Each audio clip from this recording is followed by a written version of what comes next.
علی بھی اگلا سوال ہے، کیا بغیر دوپٹہ کے وضو ہو جاتا ہے جبکہ گھر میں کوئی نامحرم بھی موجود نہیں ہے؟ اسی طرح دوپٹہ کے بغیر درود شریف اور ذکر اللہ کرنا جائز ہے یا کہ ناجائز؟ یہ بڑا کریٹیکل سوال ہے، یہ عوامی سوال ہے، بلکہ میں آپ کو بتاؤں اگلے دن ایک پوسٹ لگی ہوئی تھی، مجھے کسی نے دکھائی، اس میں لکھا ہوا تھا کہ جو عورت دوپٹہ نہیں لیتی اللہ تعالیٰ اس کی نماز ہی قبول نہیں کرتا، اور اس کے نیچے انہوں نے رزلٹ نکالا تھا کہ جو عورتیں بے پردہ ہیں نا ان کی وہ نماز پڑھ بھی لیں تو قبول نہیں ہوتی۔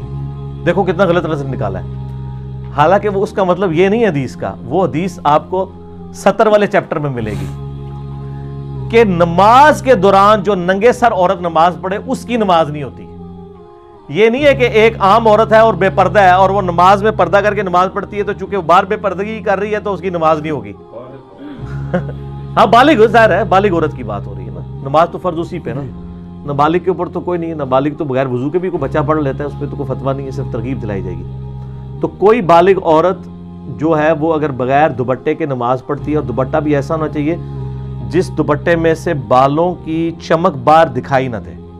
یعنی اتنا موٹا دوپٹہ یا حجاب ہونا چاہیے، تو اس سے کور کریں تو نماز پڑھی جائے۔ باقی رہا کہ کسی گھر میں کوئی نامحرم نہیں ہے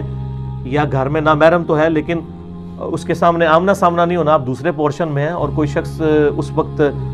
کوئی عورت جو ہے وہ اس طریقے سے بال کھول کے وضو کر لیتی ہے تو کوئی حرج نہیں ہے، وضو کا پروٹوکول تو نہیں ہے، یہ تو نماز کے ساتھ ریلیٹڈ ہے۔ اور میں نے یہ بھی بتایا تھا کہ صحیح بخاری مسلم میں حدیث ہے کہ نبی علیہ السلام پگڑی کے اوپر بھی مسح کر لیتے تھے، اور اس کے تحت میں نے یہ بھی بتایا تھا جو عورت ایک دفعہ وضو کر کے حجاب پہن لے اور پھر بعد میں وہ حجاب اتارے نا، تو جتنی دیر تک حجاب پہن کے رکھی ہے اس دوران اس کو حجاب اتار کے سر کا مسح کرنے کی ضرورت نہیں، اس کے اوپر سے بھی کر سکتی ہے، جیسے کہ جرابوں اور موزوں میں مسح ہو سکتا ہے، پگڑی کے اوپر یہ قیاس کیا۔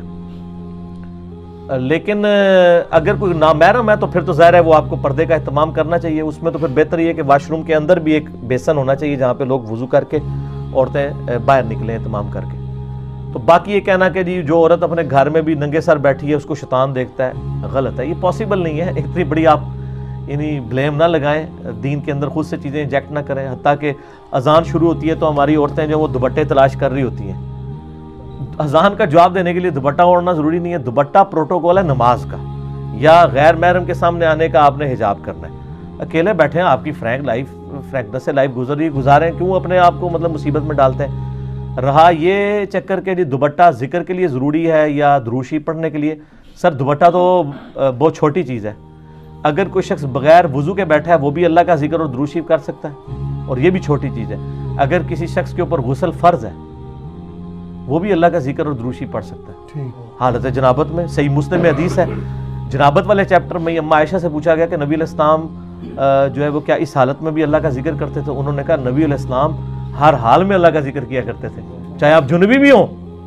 اور جامعہ ترمذی میں حضرت علی رضی اللہ تعالیٰ عنہ علیہ السلام سے روایت ہے کہ مولا علی کہتے ہیں کہ نبی علیہ السلام کو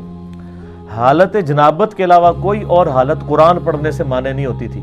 آپ جنابت کی حالت میں قرآن نہیں پڑھتے تھے اور باقی ہر حالت میں قرآن پڑھ لیتے تھے، یعنی بغیر وضو کے بھی پڑھ لیتے تھے۔ اور اس سے یہ بھی پتہ چلا کہ حالت جنابت میں صرف قرآن کی ممانعت ہے، باقی چیزوں کی ممانعت ہی کوئی نہیں ہے، کیونکہ انہوں نے قرآن کا ذکر کیا۔ سر ذکر تو اس کا تو کوئی پروٹوکول ہی نہیں ہے، الذین یذکرون اللہ قیاما وقعودا وعلی جنوبہم، اٹھتے بیٹھتے چلتے پھرتے آپ نے اللہ کو یاد کرنا ہے سر، تو اس میں کوئی پروٹوکول نہیں ہے کہ آپ نے جو ہے وہ بغیر یعنی وضو کے نہیں کر سکتے، یا یہ اور پھر اس میں وہ کہہ رہے ہوتے ہیں دیکھیں جی وہ اللہ کا ذکر بڑی بلند چیز ہے، آپ کو خوشبو لگا کے وضو کر، سر یہ ساری چیزیں آپ نے، اور اس میں عرض کر دوں جی سر سب سے گرم ذکر ہے جو لا الہ الا اللہ، جی آپ نے بتایا ہوا نا سر، ہم آپ کو ہی بتاتے ہیں، سب سے جلالی ذکر کون سا ہے؟ لا الہ الا انت سبحانک انی کنت من الظالمین۔ تو سر یہ کسی عطر فروش کی دکان پہ پڑا گیا تھا ذکر؟ کہاں پڑا گیا تھا؟ مچھلی کے پیٹ میں خوشبو ہوتی ہے؟ سب سے زیادہ تعفن، سب سے زیادہ بدبو کہاں ہوتی ہے؟ معدے میں، وہیں سے نکلتی ہے نا۔ تو سر سب سے زیادہ گرم ذکر جس کو آپ اگربتیاں جلا جلا کے خوشبوئیں مل مل کے کرتے ہیں اپنے گھروں میں،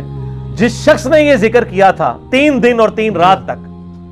اس نے تو وہاں پہ کیا تھا، وہاں تو اس کو پھر ذکر نہیں کرنا چاہیے تھا، دل میں ہی کرتا،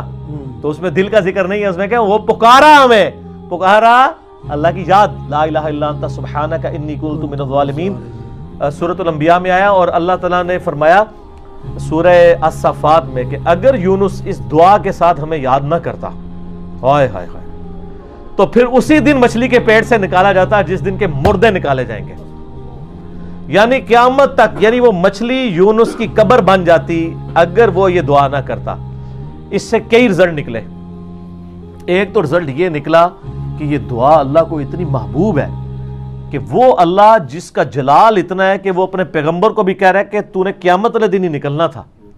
کہ مجھے اتنا غصہ ہے تیرے اوپر، گناہ کے اوپر نہیں، لغزش کے اوپر، وہ غصہ بھی ٹھنڈا ہو گیا۔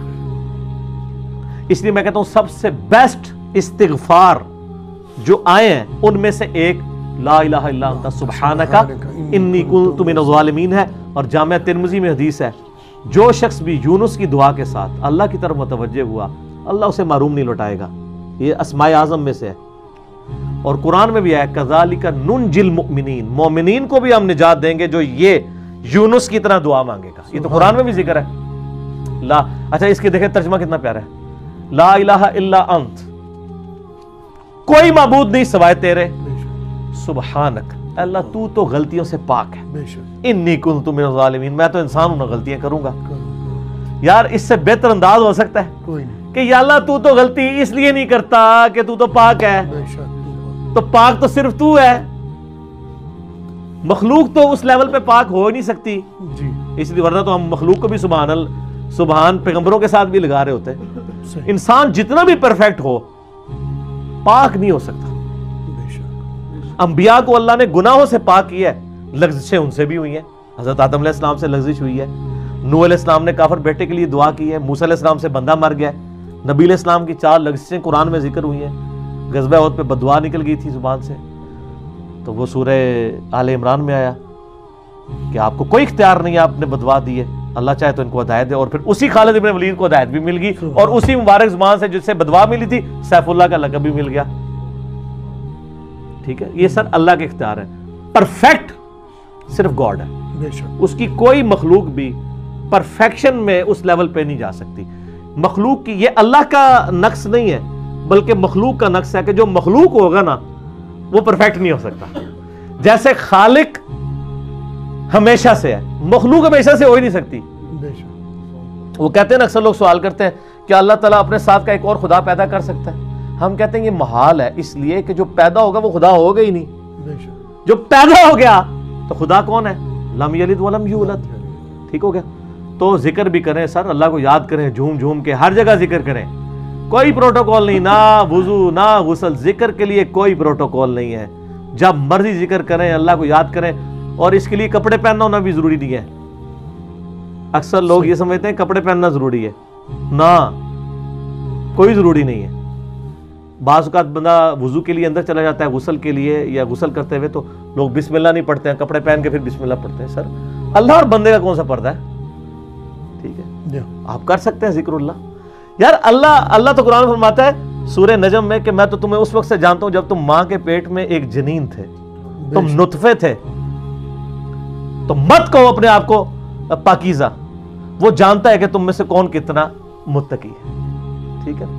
تو اللہ سے میرا کون سا پردہ ہے؟ سر یہ ذکر اتنی بڑی دولت ہے کہ